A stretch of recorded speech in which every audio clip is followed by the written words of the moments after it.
Muchas gracias, señor presidente. Con su venia, señoras senadoras, señores senadores, el dictamen que presentamos a su consideración las Comisiones Unidas de Puntos Constitucionales de Justicia, de Derechos Humanos, de Estudios Legislativos Segunda, en materia de desaparición forzada de personas, otras formas de privación de la libertad contrarias a la ley, tortura y otros tratos o penas crueles, inhumanos o degradantes.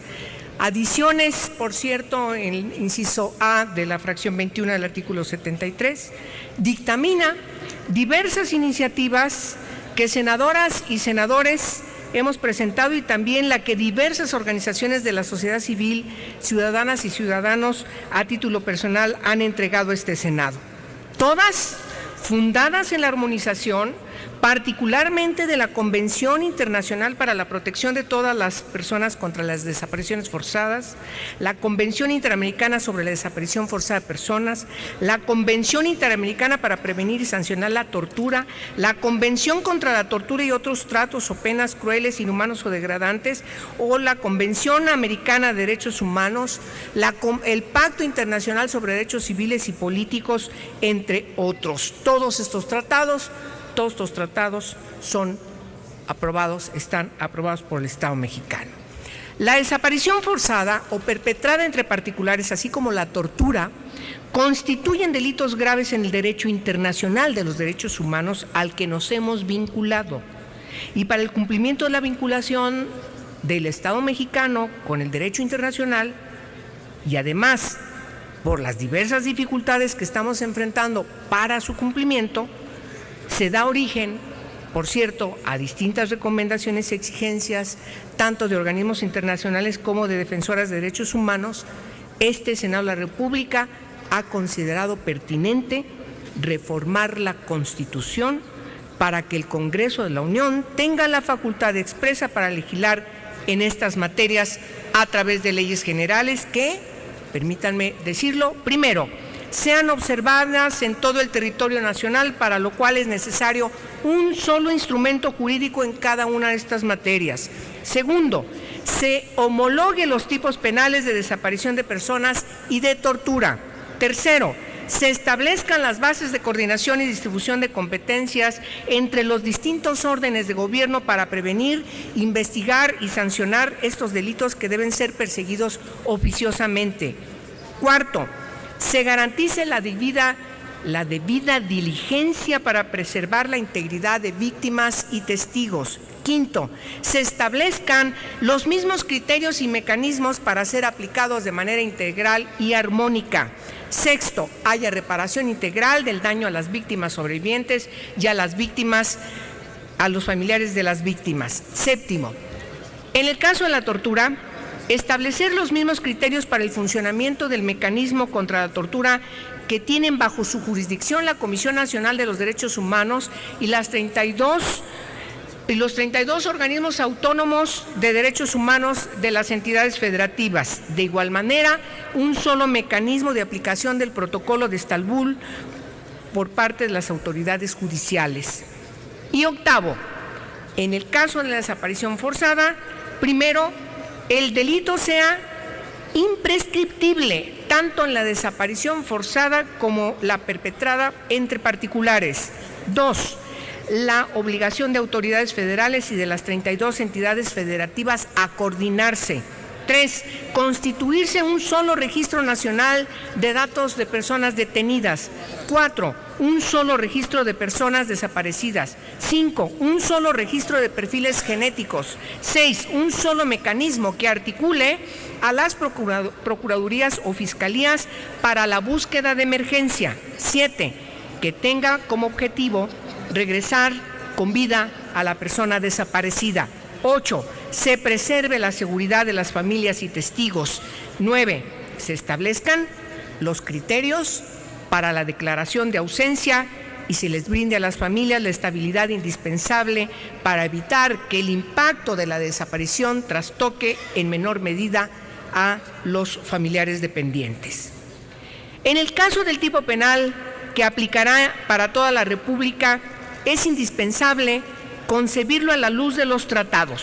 En el caso de la desaparición forzada, es el que se perpetra por un servidor público con el objeto de sustraer a la víctima del acceso a la justicia, realice, ordene, autorice, consienta, tolere, apoye o conozca de la detención o privación de la libertad de una persona y se niegue a reconocer dicha detención o privación de la libertad, omita dolosamente información, se niegue a rendir informe, oculte o mantenga dolosamente información, se niegue a rendir informe, oculte o mantenga el ocultamiento del sujeto pasivo, dolosamente proporcione información falsa o rinda informe falso.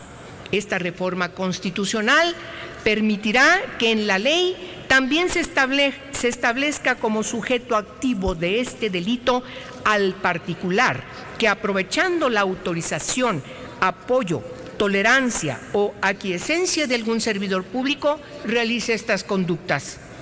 También esta reforma nos permitirá que la Ley General establezca el delito de desaparición de personas perpetrada entre particulares, cuya finalidad sea sustraer a la víctima de la protección de la justicia. Al inscribir el delito de tortura en una sola ley para todo el país, es indispensable establecerlo como el que comete un servidor público intencionalmente para infligir a una persona sufrimiento físico o mental con el fin de obtener de ella o de un tercero información o confesión, de castigarla por acto que haya cometido o se sospeche haya cometido, o para coaccionar, intimidar a otras personas. Cuando estos dolores o sufrimientos sean infligidos por un funcionario público a instigación suya o con su consentimiento o con aquiescencia. La reforma constitucional que hoy ponemos a su consideración está inscrita también en las recomendaciones del Grupo Interdisciplinario de Expertos Independientes de la Comisión Interamericana de Derechos Humanos de la Organización de Estados Americanos para el caso de desaparición forzada de los 43 estudiantes de la Normal de Ayotzinapa, Guerrero.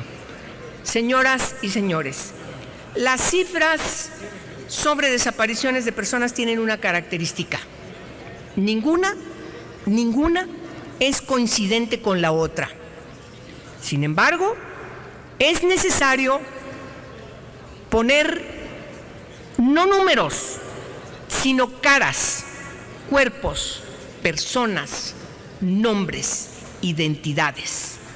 Quienes hoy sufren, y es necesario no solo conmovernos, sino ocuparnos, hoy están esperando esta reforma constitucional.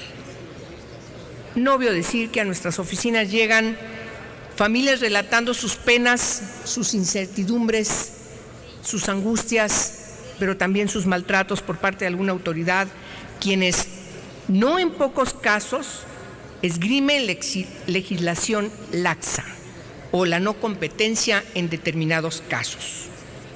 En el caso de tortura, discutir si es generalizada o no parece un debate bizantino frente a la realidad.